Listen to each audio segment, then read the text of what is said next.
he's home. You know what? While my waifu's home, let me get some water. Be right back.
All right, water in hand, let's go.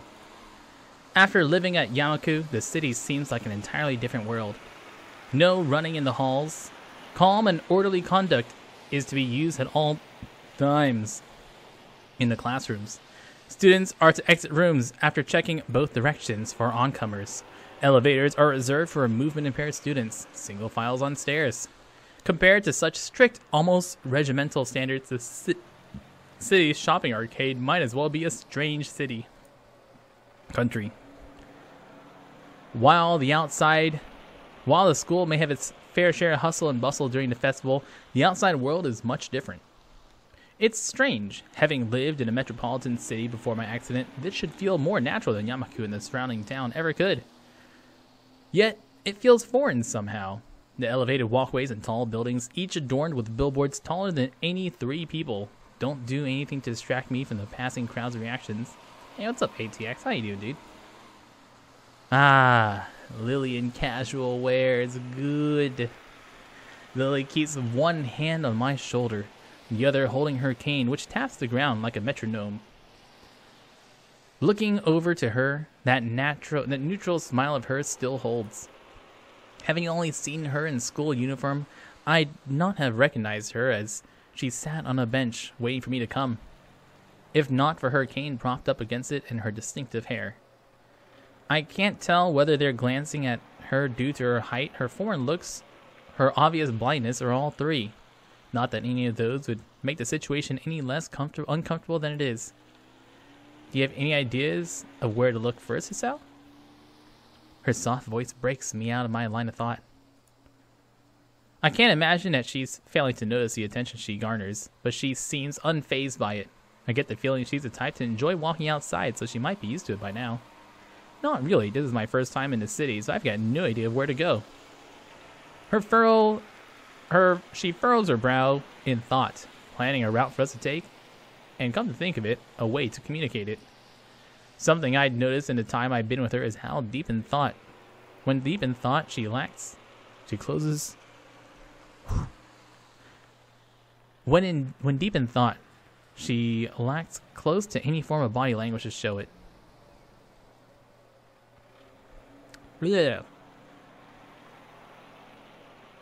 We're always aiming on best end.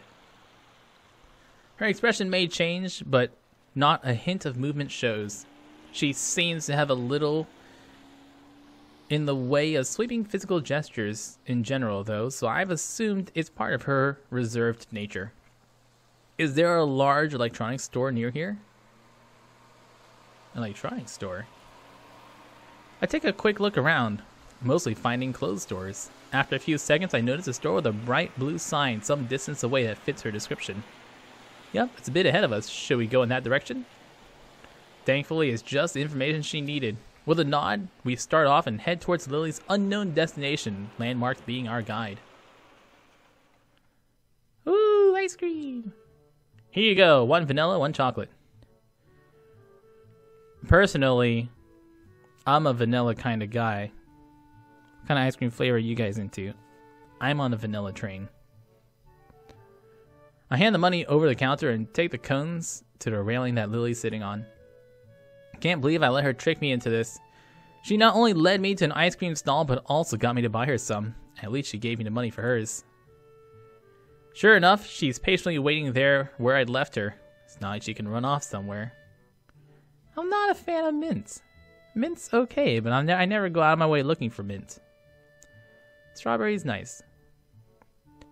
I guess she was planning on making the day an event rather than a simple shopping trip. I call out to her and slowly paste the vanilla cone in her outstretched hands, being careful to make sure she has a good hold before letting go. At least her tastes are fairly normal. I was worried she'd have some weird flavor when she first asked. Why? Why would she be weird? Here's the change. It's okay, keep it. I moved to protest, but realized the futility of doing so over such a small amount. I slipped the coin into my pocket, supplementing my meager allowance ever so slightly. Lily shows no sign of wanting to get up, so I take a seat beside her and start eating my own ice cream. Some people like NTR, some people like vanilla. Oh man, if Lily route somehow goes full NTR, oh god. Abort ship. The summer weather's nice. Hopefully it'll hold out for a while. You too? I'm beginning to think I'm the only person who prefers winter. I contemplate her statement for a long moment. Yeah, I think you might be. It draws the intended reaction. She's cute when she's pouting. I prefer winter because I live in Texas, and summers in Texas are mostly about trying not to die to the sun that is assaulting us at every single moment. Still, I can't imagine what's so good about winter. You can't go out without bundling up, and you still freeze anyways. I used to live further north, where there'd be plenty of snow to play in, so it's a little nostalgic. Don't like the heat very much either. At least you can wear a skirt, so don't complain about that. Hey, you can wear a skirt too. I'm Scottish. Lots of my family wears skirts. She gives an amused giggle as we both get back to finishing off our already melting cones. I idly sit and watch the crowds going by as we eat, catching bits and pieces of conversation. Looking to Lily, I see her dutifully licking her ice cream from the top downwards, blissfully unaware of the fact that it's beginning to melt. I'm just imagining that I were that ice cream cone. It's melting. Where? Down a bit? She lowers her mouth to the top of the cone, but has no idea of exactly where the ice cream's dripping. What follows is a game of guiding her left and right until she finally finds it.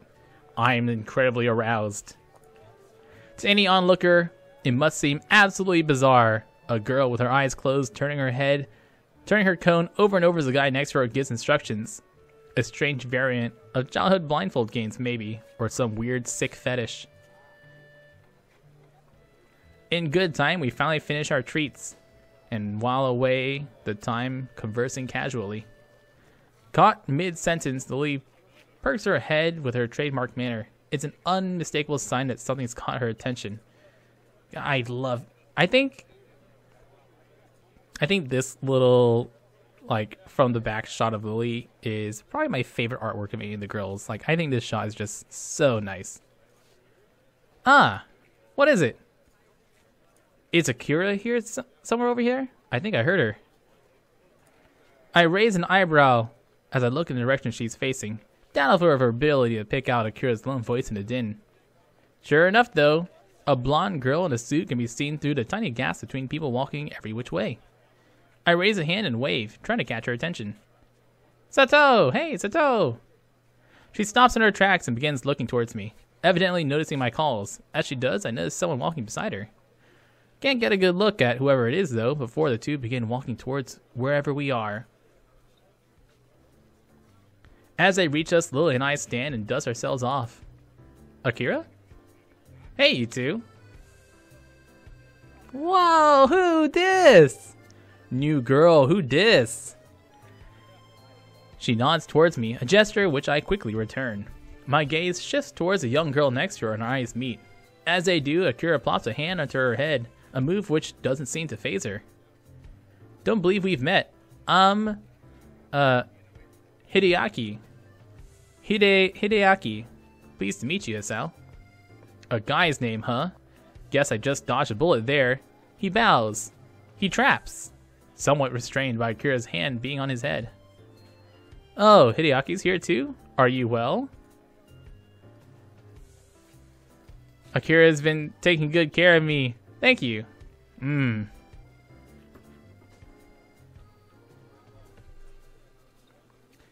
Akira grins as if to affirm the point and rubs his head hard, dragging it around in a circular motion. His dreary face during this is somewhat amusing. Uncle's out in business again, so I'm just taking him around town for today?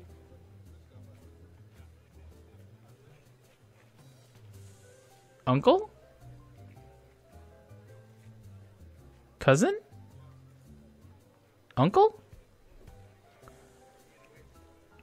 I prefer to be spending a day on a date with my boyfriend, but...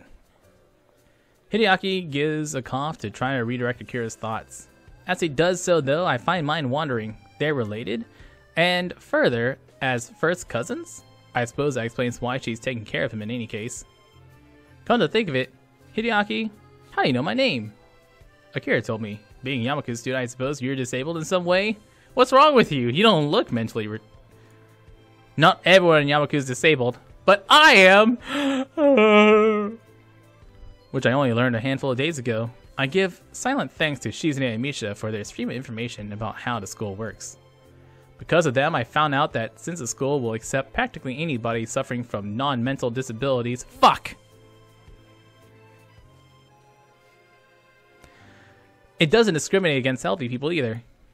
It seems unlikely that many in good health would enroll there, though. While the standard of education is pretty high, it's extremely isolated and very much focused on helping disabled students. You're dodging the question. Damn, he's sharp. Before I can say another word, though, he decides to take a stab at it himself. If I were to call it myself, your heart? Yes. I came to Yamaku with a broken heart. Lily, do you think you could help me out with that? I agree, El Chattel. There was definitely a guy who may have had mental disabilities in our classroom. But hey. You know, Hideaki, I think being a trap is not a mental disability. Would you like to join Yamaku? Akira looks mildly curiously at me. Her interest piqued as well. That sure was a lucky guess. How did you... You show no missing limbs or deformities, so external disabilities are out. Considering the lack of any strange mannerisms, it's also unlikely you'd have any mental disability. But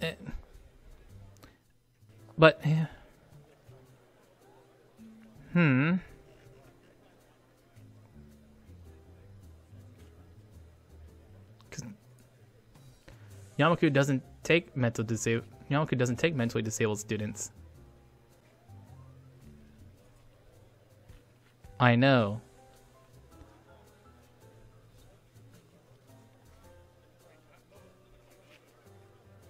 Wait.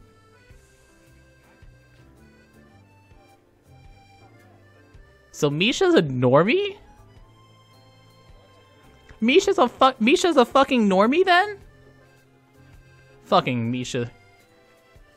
Leaving that aside, the only possibility left is that of internal disabilities. I didn't know which one you might bear, so I guessed correctly, as it turns out, and your reaction reconfirmed my guess. More than a little bemused, I look to Akira. She grins and shrugs, obviously taking some enjoyment out of her partner's deductions. He's sharp, yes, but more than a little unsympathetic, logical, but lacking in tact. His attitude reminds me of Shizune, in a way, as do his looks. May I ask why you're staring at me? Surely I'm not that unusual a specimen. Fine, I have a question for you, Hideaki. Are traps gay? Does he not know how unusual he looks? I could overlook the spats and clothing as just being coincidental, but the ribbon in his hair really is too much. This is certainly beside the point, though. Sorry, you just remind me of someone. Someone feminine. Someone ladylike. Akira gives him a sharp jab in her elbow. With her elbow. Told ya, you're not that much different from her. He coughs into his hand and tries to maintain an upright and serious demeanor. I see you've met my sister then. Perhaps my full name might help you. I'm Hideaki Hakamichi. You're probably thinking of my sister, Shizune Hakamichi. Oh, he's Shizune's brother. Wait a minute. If Hideaki is the son of Akira's uncle and Shizune is his sister, then that means Lily and Shizune's fathers are brothers-in-law. Therefore, Lily and Shizune are cousins. Lily groans in an uncharacteristically unrestrained manner. The reaction earns an amused smirk from her sister. The enmity between the two just took on another meaning. I just thought it's simply a matter of difficulty in communication between the two, but a family feud makes things much more complicated. You can choose your friends, but you can't choose your family. She gives a half-hearted shrug. She mustn't give as much weight to the two's conflict as I do. Well, that's how it is. What are you two up to anyways on this fine day? We're shopping for Hanako's birthday present. The day will be coming up soon, so this is the last chance we'll have before school starts again for the week. Akira makes a strange face, as if Lily had just said that the sky wasn't blue and the clouds not white. Isn't her birthday on the 10th next month? Why, is something wrong? Akira's face seems to collapse. It's an utterly unbefitting expression for someone so rowdy and headstrong. The folks didn't call you yet? Oh no! Oh no!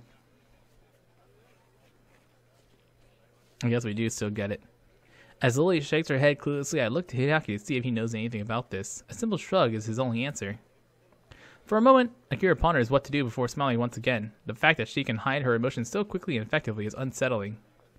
Hey Shorty, sorry, could you hang out with Hisao for a while? He nods and waves her off. Akira placing an arm on Lily's shoulder as she guides her away and out of earshot. And so I'm alone with Shorty! Nice weather we're having.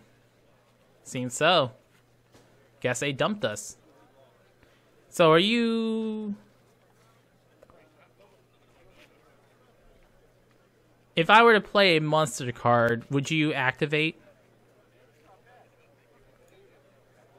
Do people often call you...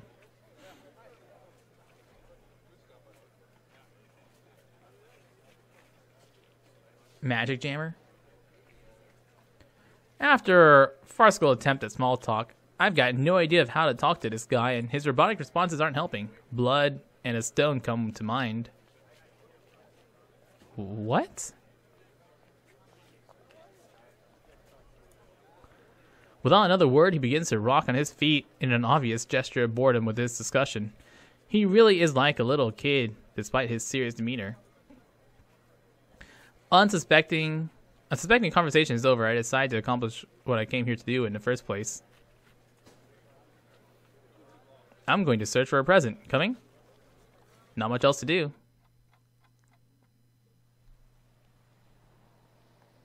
Do we?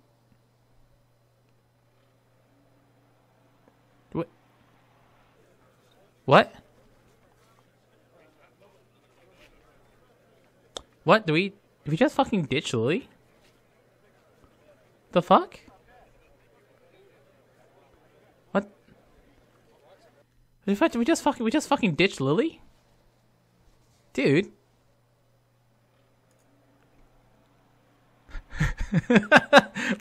we're on the new route.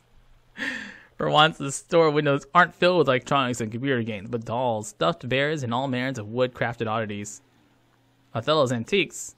An antique store? Well, there's anything in this town that suit Hanako, I guess it'd be there. I searched for the old-looking door handle, but pulled back at the last minute as I realized my companion has gone adrift. Not coming in? I'll just be under the newsstand for a while, don't mind me. His voice makes it painfully clear he has zero interest in what's in the store, and that he doesn't feel obligated to follow me. As he wanders off without another word, I push the thick wooden door and enter the store, a bell above me ringing out. The musty smell of old books and wooden shelves is distinctly anachronistic. I look to the counter beside the door. The graying man behind it sits there silently, reading a tattered book. He certainly fits the look of the place. Slowly wandering through the aisles, the person I'm reminded of as I inspect each handcrafted or imported oddity in turn isn't Hanako. Crouching down, I examine the ancient oak desk beside the shop window. At least 30 dolls, all varying wildly in size and make. The only similarity between them is the long Victorian dresses they wear. I turn the price tag of one of those looks to be about waist height. It's not in my price bracket at all. I do the same to each of them, getting more and more depressed as they get smaller and smaller in size. That is, until I reach the very smallest one. It's affordable, yet of quality make and with long auburn hair and a little blue dress. I decide it's the kind of present Hanako would appreciate, pretty looking and far from gaudy. After I carefully pick it up, I decide to keep looking around the store. I'm not sure whether it's because I like the atmosphere or out of simple curiosity. Peeking around the corner before I go to the next aisle, I see that the shelves in this one are stocked with wooden toys, from toy cars to intricate automatons. Tucked behind one of the nutcrackers, I notice a small plain wooden box. It feels surprisingly light as I pick it up with my free hand. The lid only needs the smallest movement to prop open, the little metal drum inside beginning to rotate immediately. For seconds on end, I simply stand there listening to the palm-sized melody. As it plays, I take the tiny price tag in my fingers and bring it to my face. The minuscule cursive writing takes some effort to read. It's affordable. Sort of. Grimacing slightly, I close the lid and make my way to the counter with doll and music box in hand. When I lay the two on the counter, the man behind it sits up and takes stock of them. He doesn't hide very well his surprise at someone my age buying them. It's painful, but I hand over the money to the two and leave the store with a small, opaque bag in hand. Hideaki being there takes me by surprise. Oh, hi. I thought you'd be at the newsstand. Akira gave me a call. She's waiting for us at the fountain with Lily. At least that solves the issue of trying to find them again. Yeah, we just ditched Lily.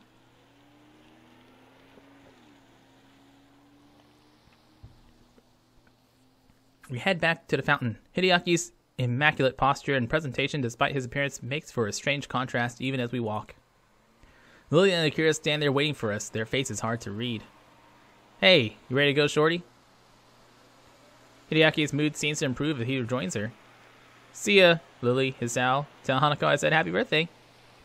He will, bye. Goodbye, Akira. And with that, the two disappear into fracas of the afternoon city crowd. Turning to Lily, I notice she's carrying a small bag. It's now that I realize why her disposition felt different from before. While Lily is typically the type to wear her emotions on her sleeve, her expression and tone are clouded and difficult to read. It's more than a little off-putting, but given the effort she's making to hide her emotions, I doubt she wants to be concerned on why she's feeling this way. Already brought Hanako a present? Yes, have you? Yeah. Shall we head back to the bus stop then? Okay. There should be a bus back to Yamaku pretty soon. And with that, we began to walk. It feels strange compared to before. Lily's hand on my forearm feels unusually tense, and the whole atmosphere is extraordinarily awkward. The silence continues for a long while. I really don't like seeing her like this. Hanako's birthday is going to have to be held earlier. Is the 4th going to be alright with you? I have no other possible obligations anyways, so I reflexively nod. Only afterwards do I remember that doing so is pointless. I quickly answer so by speech. She tries to collect herself, a task that looks almost pitiable in how plain it is to see how distant her thoughts are. Sorry, Hisao, you said the bus will be coming soon, right? Right. But now she says that, I have an idea. Actually, do you have anything to do later today? I don't believe so. Why do you ask? This is the point where I'd normally take your hand and rush you somewhere, but even without that, you have to trust me, okay? I take her hand and gently lead her on, her distant face replaced by one of mild surprise and curiosity. Yeah, Hisao, you smooth man. Oh, look at this. Taking her to the same place we meet Hanako on her route. As the waitress sets a cup of tea and cup of coffee that I ordered into the table, I thank her before she takes her leave. Is this a dating sim? Yes, this is a dating sim where we date disabled girls. Truth be told, I really lucked out in finding this cafe. I didn't know where I was going. Rather, I was just looking for any cafe that looked relatively nice. Having managed to recover a little, Lily tentatively sips at her cup as I take a long gulp of the coffee in front of me. As I hoped, her face lights up as she realizes what flavor it is. Ah, this is wonderful. How'd you know that this was? I asked for a French vanilla black tea, hedging my bets it'd be her favorite flavor, or at least one she liked. While I don't really know much about tea, it sounded like one she'd appreciate. On the basis of her liking vanilla ice cream, a tea connoisseur I definitely am not. Lucky guess. You really like your tea, don't you? She puts her teacup down and gives a tiny nod. The familiar small smile thankfully perched on her face once again. Drinking tea is calming, I think. With the amount you drink, are you sure you're not addicted to it? Caffeine addiction's pretty common nowadays. Did I ever say I wasn't? She lets out a giggle as my head drops. We all have our vices, I suppose, and there are worse things to be addicted to. French vanilla black tea, huh? I'll have to remember that. For a while, we both silently drink. It's comforting to have someone like her nearby in such new surroundings, even if it's just the two of us sitting in silence. I begin to wonder if this feeling's the same for her, until she sets down her cup. Do you mind if I ask you a slightly odd question? Depends on the question, I guess. What's your favorite color? Everyone has one, after all. I almost reply before realizing why the seemingly mundane question is actually quite strange. My favorite color? But she gives a pouting look, wanting me to answer anyways. While the answer seems unavoidably wasted on her, there isn't any harm in giving it. I've always had a thing for green. I've always had a thing for blue? For yellow? Green, is it? What things do you think of when contemplating that color? I suppose grass, fields, and trees in summer. The army as well, with camouflage. Okay. What do you think of with green? You know, romantic things. Grass, fields, trees in the summer. The army. Men always seem to like the military. But that sounds like a nice color, a very nice color. She nods her head a little as if approving of the choice. Considering how foreign the concept of color is in her mind, labeling it by association seems reasonable enough. If everyone has a favorite color, then what's yours? White. I'm told that's the color of snow and of ice cream. You know better than me then. If you only like that color because of a favorite food, I guess white's nice too. Speaking of colors, it'll be getting dark soon. Let me help you up. Whoop. Lily offers her hand, which I take in mine to help lever her up from her seat at the table. Its softness compared to mine takes me off guard, as I'm really not used to such casual contact. It doesn't seem to bother her at all, though. While it seems obvious why, it feels like just one more ladylike aspect to her. As her hand moves to her pocket, I quickly cut her off. Don't worry, I'll pay for this. Oh, thank you, Hisao. She gives an earnest smile at the gesture, a reward much greater than that of her words. By the time we step off the bus, it's well and truly dark. Man, Lily, you should see how dark it is. We make our way back up the hill in silence, both of us behaving a little awkwardly because of the day's events. While I'm still concerned over Lily's withdrawn nature after meeting with her sister, the fact I managed to cheer her up even slightly feels like a personal victory. But it feels like the air between us has changed. Maybe it's only a little bit, but it's something I don't think either of us realized before. That was a date, wasn't it? It was. That doesn't elude either of us, the question's answer being so self-evident as to be rhetorical. Awkward as it may be, I don't think this feeling's bad. In fact, quite the opposite. I don't know what it is, I certainly can't be sure, but it feels like something's a little more than friendship. Understanding? Empathy? Searching for words to adequately describe it is difficult nonetheless. Would you like to do this again sometime, Lily? Without shopping for presents? The tentative question is met with the same look from Lily as before. Her pale skin makes the rosy tint of her cheeks just slightly more noticeable in her face. Though still pointed to the street ahead of hers, lowers just a little. Okay. Aw, sweet. But we still don't know that her aunt's gonna die.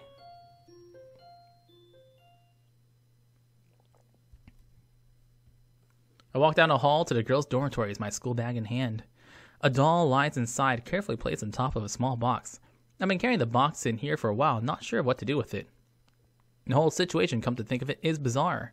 While I've known of Hanako's upcoming birthday party for a while, I had no idea of exactly what the celebrations would be until I found a single note left on an abandoned tea room earlier today.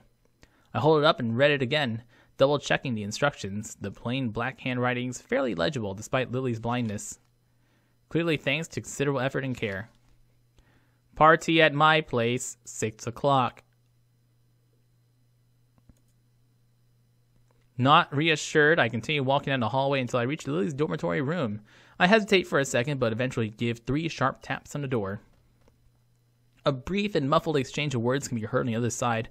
Listening closer, I can pick out Hanako and Lily's voices. As they finish, Lily calls out, "Might that be Hisao?" "Yep, got a note you left for me." "Come in, door's unlocked." Glad I managed to get the right room, I press down the handle and let myself in. As the door swings open, my greeting to them is stolen from my mouth.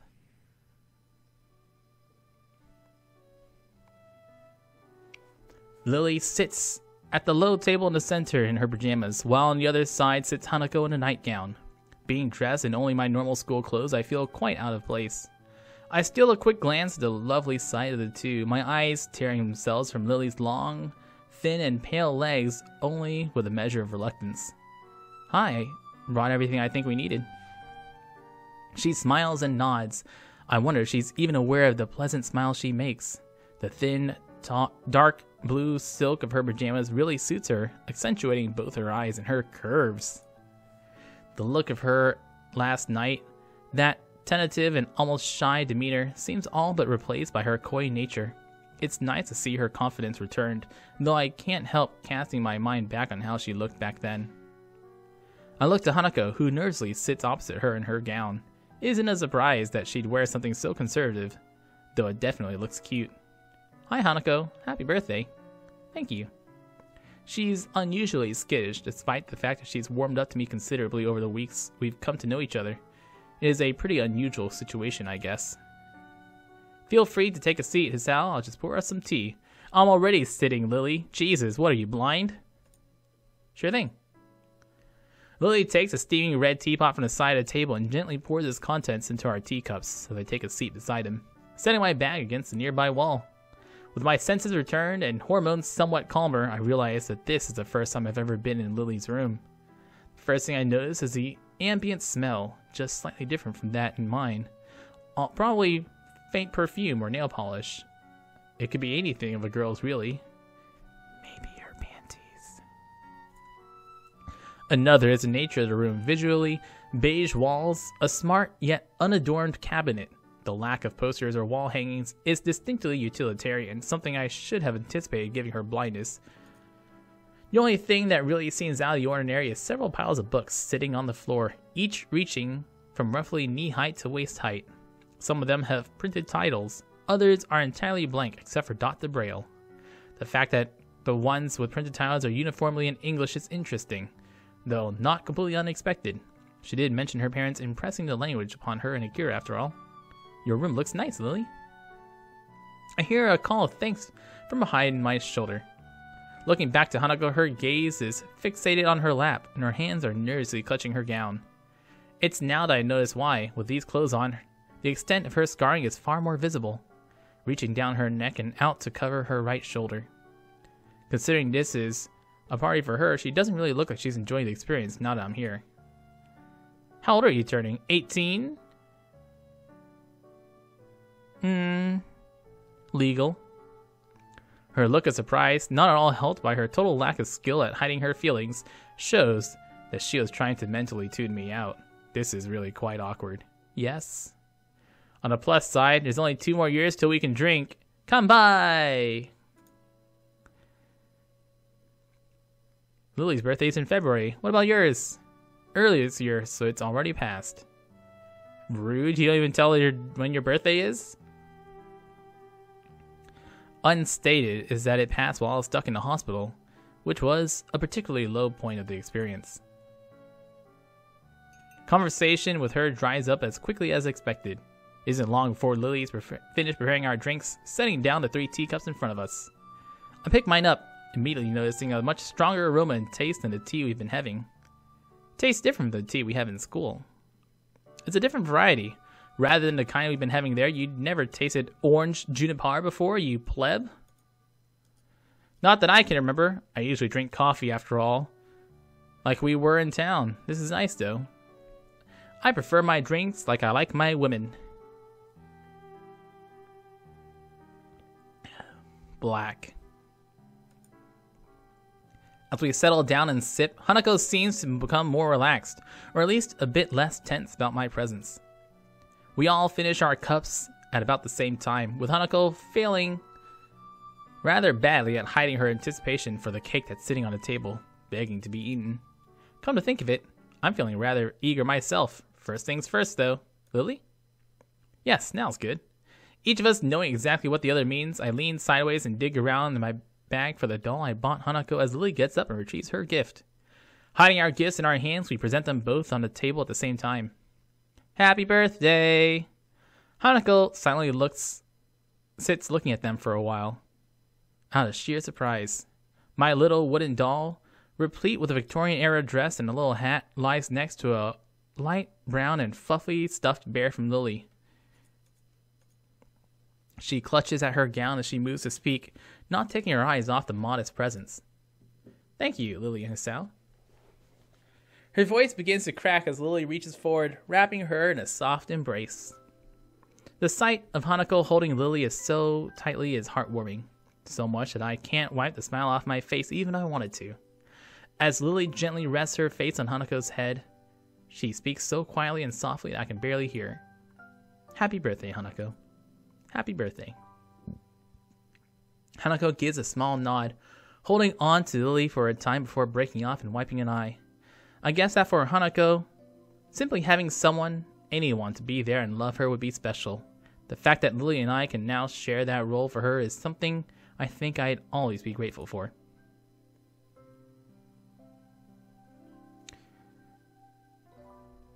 What happened to our blonde Lily doll?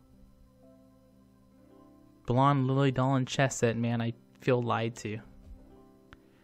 Hanako gently takes the doll and teddy bear, holding them both to her chest as she warmly smiles. For a long time, all three of us simply sit in happy silence. The quiet is not broken until Lily's soft voice beckons. Shall we have the cake then? And where's the fucking wine? Her proposal is met with two looks of unhidden anticipation. No argument from me. Okay. Clearly Hanako route's just better, because we get some fucking wine. Phew, that was good. I contentedly sit back, both Lily and Hanako looking just as satisfied with the food as I. It took some effort, but we managed to finish off the cake in one go. I didn't think I could fit any more in. I think next time I'll buy a smaller cake. Hanako and I give a chuckle, but I can't help noticing that come this time next year, we'll have graduated from Yamaku. The fact is somewhat depressing, since I finally feel as if my life is starting to get back into some kind of order. Idly looking around Lily's neat and orderly room, her books catch my eye once again. This may be a little impetuous, but my curiosity gets the better of me. Besides, I don't think she'll mind in any case. Hey Lily, do you mind if I take a look at one of your books? You're quite welcome to, Sal. Yeah, Akira's not here. I don't know why Akira's absent this time around. Oh, because Akira will talk to Lily about them leaving. That's why. If you can overcome 2 language barriers, I'll be quite impressed. 2, Braille and English. She gives a nod. I knew you were studying English, but I'm still amazed that you're this proficient at it. One could say it's a perfect way to avoid people borrowing my collection. She says that in jest, but I'm a little disappointed. Having all these books around me with no way of reading them feels like one big tease. Hanako giggles quietly as I reach over the closest pile, plucking the topmost book with only a cursory glance. Death on the Nile, in large letters on the cover, is the only printed text to be seen. I sit down for a while with the book open in my lap as Lily and Hanako talk. Try as I might to feel out the dots of Braille printed on each page, they seem to blend into one another and become indistinct. I thought this would be a lot easier than it actually is. With some practice, though, I could see someone with a better sense of touch than mine managing to read at a pretty fast speed. What's up, Ventus? How you doing, dude? Noticing a silence that had probably begun earlier, I look up from the dotted pages to see Lily smiling as Hanako sips on another cup of tea. Something wrong? Quite the opposite. Your curiosity is quite entertaining. I am inordinately pleased by the praise, though I can feel my cheeks heating up a little. Thanks, but I don't know how else I could act. To be honest, I wasn't altogether sure how you saw us, since you were a new transfer student from another school. If you pitied us, I would have been quite offended. There's a certain edge to Lily's voice, one I quite possibly place as pride. Glancing over to Hanako, she seems even more subdued than usual, looking towards Lily rather than me. I wouldn't worry about that, considering the position I found myself in. I'm perhaps the last person who should be dispensing pity on others. My parents' first interactions with me after my heart attack, I wouldn't want anyone to see that kind of face. I catch myself from going any further, but not soon enough. Both of the girls seem to be put off, especially Lily. I'm sorry, I shouldn't have gone that far. An awkward silence regains for a few beats, thankfully ended by Lily's head perks up in a gesture I've come to easily recognize. Hear something? The door. Ah, okay. Everyone looks towards it, trusting in Lily's senses. True enough, the door handle shudders and turns, a flash of yellow and black slipping through. Akira Sato in the house! Happy birthday, Hanako. Ah, thank you. Akira takes a seat at the table as she plops her tall bag beside her. She has her trademark boisterous air about her, making no small deal of her entrance. Hanako clutches her gown to steady herself, but doesn't appear too shaken after she settles down. I guess she must have met Akira before. Not a huge surprise, given how close Akira and Lily are. Akira doesn't seem to be the least put off by Hanako's scarring, despite its prominence, but she doesn't pull any punches as to how she acts despite Hanako's shy nature. Thought you said you had work, Akira. Did you manage to get off for a while? Kinda. I feel bad about ditching the guys overnight. So I gotta get back soon. But I felt bad about not coming to your cute little Hanako's birthday too. So far now I'm here. She grins wildly at Hanako, who flowers into a full blush as she pins her eyes downwards towards her lap. Her mouth seems to widen and retract over and over, as if she was trying to suppress a smile out of embarrassment. It's a little strange how her reactions seem to be more immediate and forceful than when she's embarrassed by the way she looks. All she manages to give in return is a tiny nod, failing to hide her appreciation to any great extent. Not that many people give her positive attention, I suppose. It makes me respect how well Akira can handle her, and making her so happy compared to what little I could do. Now then, before I go, she reaches into the bag beside her and grandly displays its contents. There we go, there's our wine. Out comes 2 large glass bottles, both with long French names on the labels. Hanako's expression is an odd mix of surprise and curiosity, and I suspect mine's no different. Lily, not seeing the proceedings, is oblivious to what's going on. Akira, this isn't... What is it? Wine. 1 red, 1 white. Akira, that's... Relax, it's not like Shizune's here to scold you. Lily has a point. It's not exactly allowed on campus. Or anywhere, really. We're still short of legal drinking age, remember?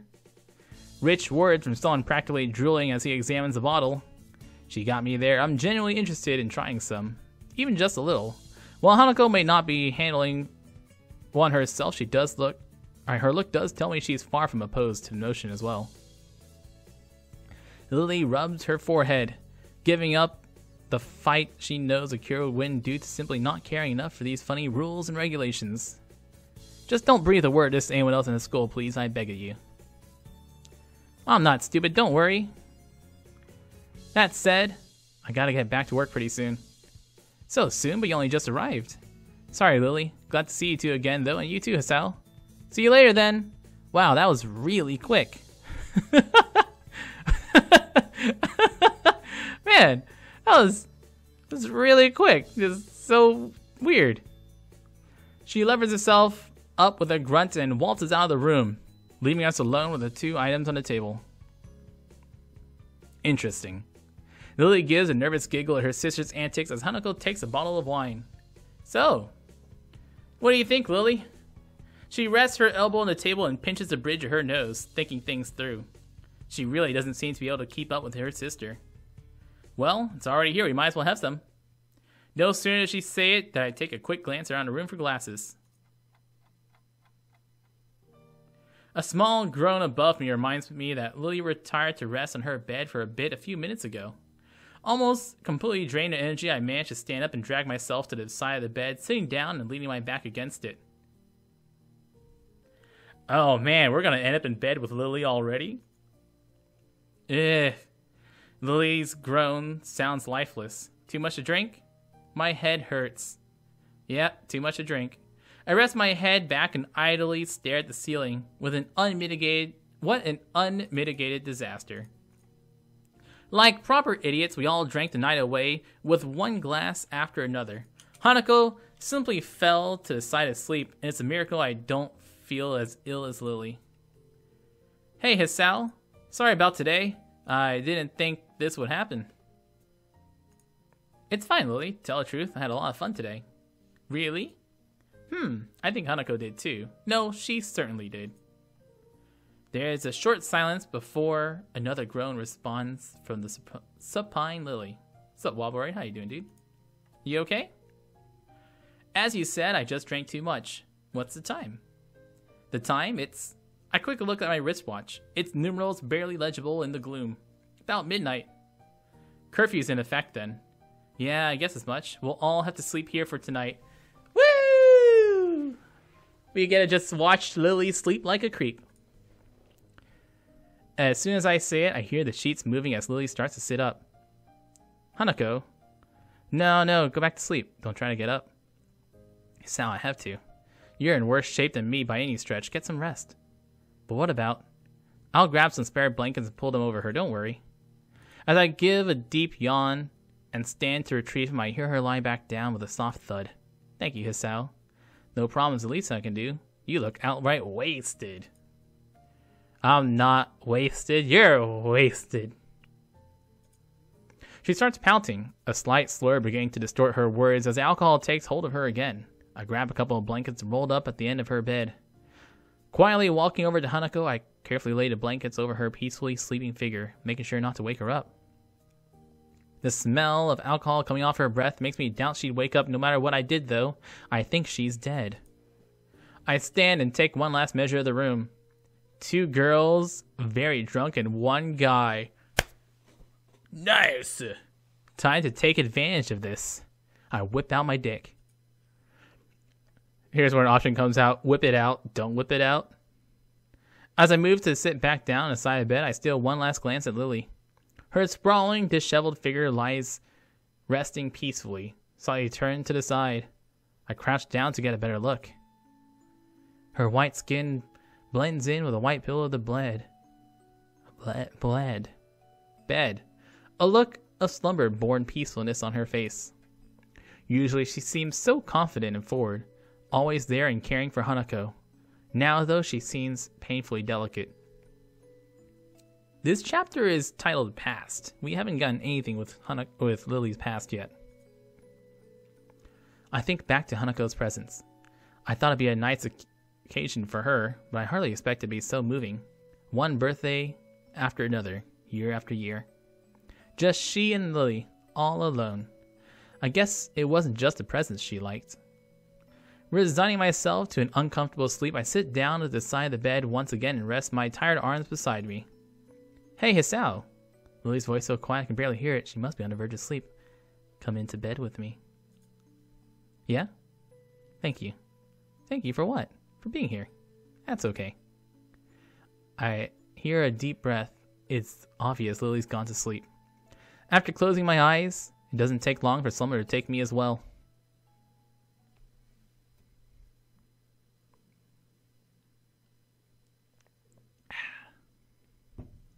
Hisao?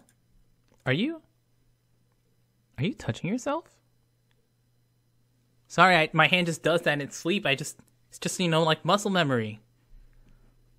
The soft, barely audible voice lingering in my ears slowly wakes me. I wish I could be awoken like this more often.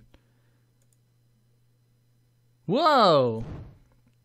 Taken by surprise at the face hovering curiously mere millimeters from me, I make our heads collide with a harsh thud. The impact of our foreheads causes both of us to fall backwards and yelp in pain. Lily sounding more like a squeak toy than a person. Ow! I slowly rub my forehead with one hand, supporting myself with the other. Lily lies a few feet ahead, doing the same, her face obviously pained. Sorry, your face was closed and I acted on a reflex. You okay? My head. It seems she's not actually okay. Come to think of it, I doubt the impact alone is what's causing her head so much pain. Hangover? You drank a fair bit last night. She nods silently, in confirmation as I lever myself up. Offer her a hand. Help her back to her feet. Glancing behind her, I find that Hanako's still fast asleep. It's not fair. I only drank as much as you did. It's very different from what I remember. And anyways, girls have lower tolerance than men. Men! That doesn't help. Fine, I'll get you a glass of water. Just be careful not to trip over Hanako. I rub the sleep out of my eyes, or at least some of it, as I walk to the counter. Tending to someone with a hangover isn't the way I like to spend a morning. It only takes a few seconds for the glass to fill, the clear water reflecting the sliver of light that makes it through the thin curtains. It looks like Lily's taking a seat on the side of the bed. I walk over to her while taking care to step over to peacefully sleeping Hanako and place a glass onto her outstretched hands. Thank you. No problem. I take a seat next to her, the soft bed having a surprising amount of give. She slowly drinks, methodically. A long silence passes with only Hanako's soft breathing to be heard. With some measure of guilt, I look at Lily's face and attempt to read her expression. Her brow is furrowed, and she looks to be lost in thought. For a moment I hesitate, but eventually place a hand on her shoulder in an attempt to reassure her. I didn't expect her to flinch rather noticeably at that, though. Sorry, I didn't mean to... Lily quickly shakes her head, in a manner somewhat more violent than usual for her. She takes a long breath to steady herself before letting her head sink. I must look terrible right now. I move to protest, but quickly realize that it'd be futile to do so. That said, I want her to open up more. A few buttons, really. Maybe like 3 buttons. I think that'd be the right amount to open up. If you want to talk about anything, I'm here. Lily gives a self-depreciating snort, as if to mock her own emotions. A lot's happening right now. Sorry for being so strange recently, especially back when we were in town. Even now, I'm a bit confused about everything. Believe me, I know how that feels. She smiles wistfully, resting a cheek on the back of her fingers. We're a couple of broken young fools, aren't we? Come on, don't say that. Come graduation, we'll be back into the real world. The real world? Sometimes I surprise myself with the way I think about things. I guess the strange, divorced feeling of Yamaku and the surrounding town compared to the outside world still hasn't become natural. Maybe it never will. It's strange. In hindsight, being isolated from society like this doesn't feel as bad as it probably should. A wry grin on her face, Lily seems to share the same sense of amusement at the idea. Eventually, though, her smile drops. I'm going back to Scotland for a week or two. Is that why we had to reschedule Hanako's birthday party? She gives an affirmative nod. You'll be able to see your family again, at least. You're not looking forward to it? I haven't met my family in 6 years. I don't even know how to act when they're around anymore. My mouth hangs open as I try to process what she said. If she's 18, that means she would have been only 12 when they left. I may have seen very little of my parents, what with them both working long hours, but I felt utterly useless as I struggled to find some way to respond. Why? Why did they leave? Or why are they inviting Akira and me back? Both, I suppose. Wait. Why? Oh, Lily's asking why they leave or why are they inviting me back? Both. My father's business has its headquarters in Scotland, and an executive position became available for him there. In the end, he had to move permanently. My mother followed him, but Akira and I stayed in Japan for the sake of both Akira's job with the Japanese branch of my father's company and my education. As for the latter, one of my aunts is gravely sick. I'm sorry. Don't be. It feels strange, really. We are being summoned there for her, yet we've barely met her before. I can't even remember the sound of her voice.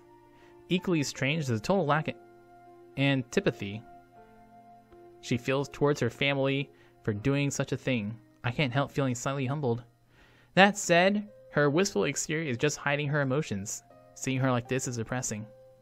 Knowing what to do, I lift myself off the bed. Lily notices the bed's movements, her head perking up and her hand reaching sideways to feel where I was. Hisao? I walk over to my bag, still leaning against the wall. Unbuckling the front flap of my pants and dropping my trousers down, I whip out the massive collection of Magnum condoms I bought from the store. Lily, let's make sure you have lots to remember me by while you're going back to Scotland. While Hanako lays there asleep, Lily and I bang right on top of her. It is incredibly arousing. I take the small, plain box in my hands. Hold your hands out, Lily. She looks surprised for a moment, but eventually acquiesces. Wow, is this a banana? A sausage? A balloon animal? I'm amused by her look of curiosity when I place the music box into her open palms. Her typically delicate way of handling it, making it seem as if it were fragile enough to break if breathed on. She wordlessly brings it in front of her face, her slender fingers feeling out its contours and patterning.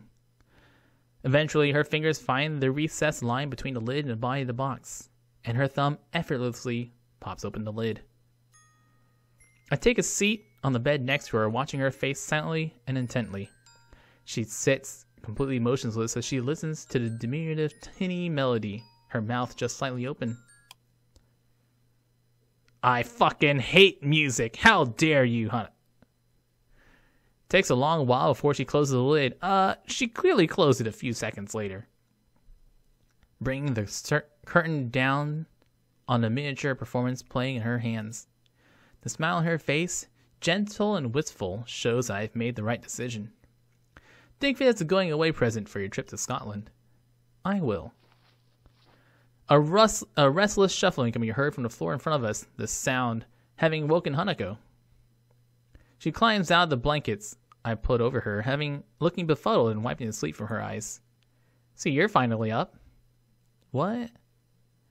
Hanako looks around the room with her eyes only half open, her mind far from being awake as her body. Her dazed state makes me and Lily chuckle. As Lily gets off the bed and tends to Hanako, I take one last look around the room. I guess I better get going, then there'll be questions if I'm seen leaving the girls' dormitories in the morning. Goodbye, Hisao. Goodbye. I stand and walk to the door, picking up my somewhat lighter bag along the way. After I leave the room and enter the hallway, though, I hear Lily's footsteps behind me. What's wrong? Without a word, she strides up to me. I freeze as I feel her hand slide into my cheek. Seemingly, every nerve taking in the feeling of her fingers and palm upon it. Immediately after, her face slowly moves next to mine, a light, momentary touch of her lips brushing against my other cheek. For a moment, everything seems to stand still. I absent-mindedly bring my fingers to my cheek as if trying to recapture the fleeting feeling. Lily. That's my thank you, Hisao. Thank you. For your present. Have a nice day in school. And with that, she disappears behind the door and gently closes it. The muffled voices of her and Hanako audible through it as much as they were yesterday's night.